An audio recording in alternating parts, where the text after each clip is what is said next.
I'm sure most of you are aware of the recent television special that claimed to give an honest, candid, and revealing look into the private life of one of the world's most successful and controversial celebrities, Michael Jackson.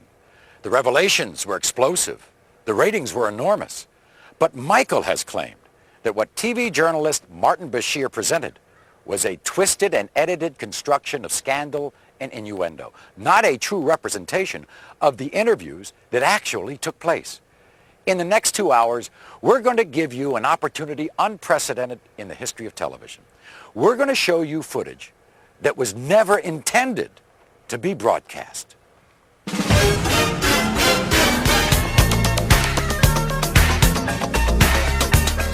Tonight, the private video from Michael's own cameras. Cameras that shot the Michael Jackson interview. The footage you were never meant to see. As much as I do not speak about my family, I will. Right now. For the first time, Michael's ex-wife speaks out in public. My kids don't call me mom because I don't want them to. You'll find out what really happened during the astonishing incidents with his children in Germany. And I've seen better. People that flip their kids up in the air, do somersaults and catch them. To be honest with you, I think wait another 4 or 5 years, the kids will come in front of a camera and they will defend their daddy. You'll hear about Michael's childhood. One of the things I can see this man tried to do, he tried to pin something on me where I was real brutal. You'll find out how Michael really feels about his father.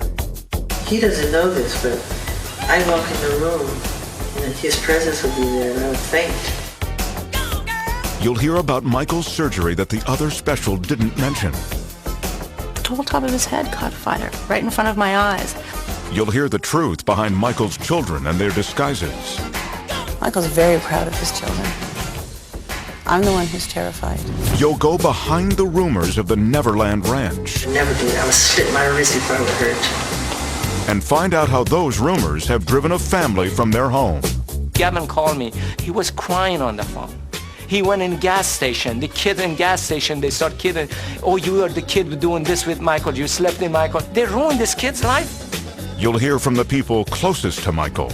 I've heard someone say on the television that no one should be allowed behind those gates at Neverland, especially the children. They don't even know what they're talking about. Plus, a surprise revelation from the man behind the Michael Jackson interviews. There'll be a lot of controversy about this. This is tabloid stuff. Well, you're beyond this. I know. You're a respected journalist. All tonight on the Michael Jackson interview. The footage you were never meant to see. Hosted by Maury Povich.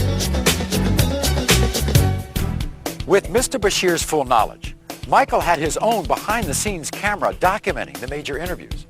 The quality of the audio and video may be a bit raw at times, but it will enable you to see and hear the interviews as they actually happen, and will allow you, the viewing audience, to draw your own conclusions.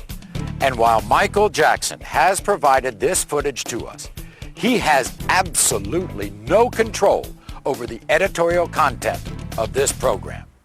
But who is Martin Bashir? And how did he get an exclusive interview with one of the most reclusive pop stars the world has ever known?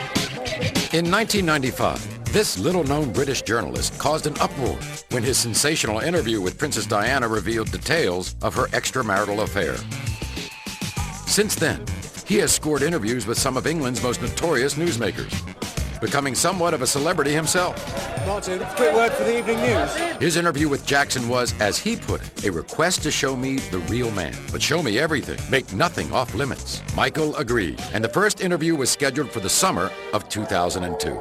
In these photos of one of Bashir's interviews with Jackson, you can see the camera that captured the footage you were never meant to see.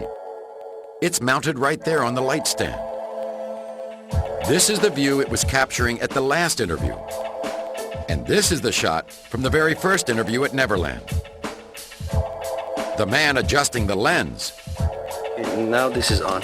Okay, so can we have silence in the house? Yeah. Is Jackson's own documentary cameraman.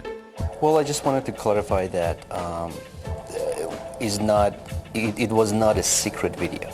Because right now they're saying that we were secretly videotaping him, but that's not the truth. Mr. Bashir saw me, hooking up the camera, And you know, everybody saw the camera out there, and we were just rolling it. We usually do documentary on every, you know, things that Mr. Jackson does. Do you think that your success has actually made people turn against you? The bigger the star, the bigger the target. And the more popular I became, the more rumors that were created, which none of which were true. I mean, the moment I started breaking the all-time records of the biggest selling albums of all time, they called me weird overnight, strange, wacko. You know, they said I'm a girl, homosexual. He wants to buy the Elephant Man bones. He sleeps in a hyperbaric chamber. None of that stuff is true. All completely made up. I've seen where you all sleep. a lie. I've seen where you sleep, Exactly. and it's not a hyperbaric chamber. I sleep in a bed. I mean, people would be so surprised how normal and simple the way I live. Most people would have a very hard time thinking Michael Jackson's life was normal or simple. Maybe it's that ranch north of Santa Barbara, California, the 3,000 acres he calls Neverland. Neverland is an extraordinary, a breathtaking, a stupendous, an exhilarating, an amazing place. I can't gather together words to describe Neverland. What inspired you to make a home like this? What inspired me? It was so easy because it was me being myself, creating things that I love. And what I love, kids happen to love, or the child that lives inside the adult happens to love. You know, it is so easy because I'm just putting behind the gates everything I never got to do when I was a kid. Tell me why, is it so? Don't wanna let you go. I never can say goodbye, girl. Do you have regrets about the way your life has been? Somewhat. And what do you regret? When I was really little, around 11 or 12, I was under contract with Motown, and I would have to go to the recording studio. I had to go and make these albums because the summer tour was right around the corner, and right across the street from the recording studio was a ballpark, and I could hear the kids, you know, the roar of the crowd and playing and catching ball and having fun and playing tennis. And some of those times I so passionately wanted to just go over there and just play a little bit and not go to the recording studio and sing. Just to, you know, have some fun with the kids. And I couldn't.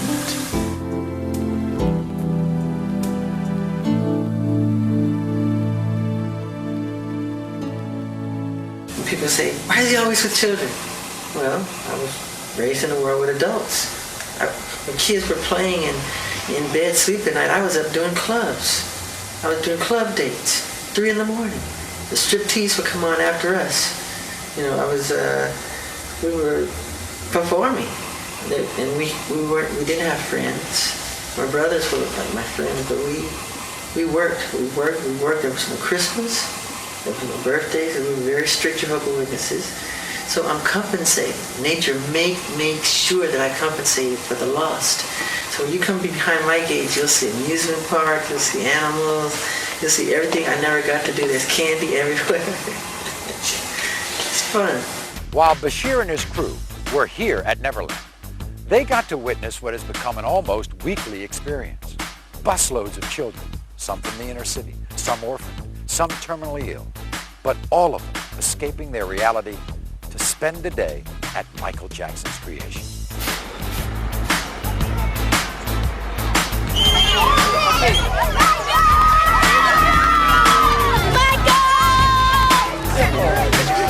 Listen, kids.